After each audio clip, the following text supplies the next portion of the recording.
নিজের ভাইকে কখনো হিংসা করবা না, দুশমনি করবা না। তুমি যদি তোমার ভাইয়ের সাথে হিংসা করো, দুশমনি করো, তাইলে অন্যরা তোমাদের থেকে আগায় যাবে।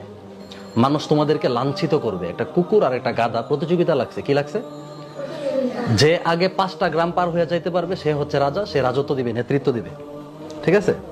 তো এখন কুকুর তো মনে মনে খুশি, এই দৌড়াইতে পারে কে বেশি, কুকুর না গাধা? কুকুর। আচ্ছা, কুকুর মনে মনে খুশি যে আমি তো বেশি দৌড়াইতে পারি, আমার দৌড়ের স্পিড বেশি, তো গাধাকে আমি হারায় ফেলবো। তো কুকুর আর গাধা যখন রেস লাগছে, প্রতিযোগিতা লাগছে, তখন গাধা আস্তে আস্তে হাঁটতেছে, কুকুর দৌড়ানো শুরু করছে প্রতিযোগিতায়। তো কুকুর যখন তার গ্রাম, তার এরিয়া পার হয়ে পরের গ্রামে গেছে, তখন তার যে অন্যান্য সাথী ভাইয়েরা ছিল, অন্যান্য কুকুর যে ছিল, তার জাতি ভাইয়েরা ছিল, এক এলাকার কুকুর আরেক এলাকায় গেলে কি করে? হিংসা করে না? দৌড়ানি দেয় না? হ্যাঁ।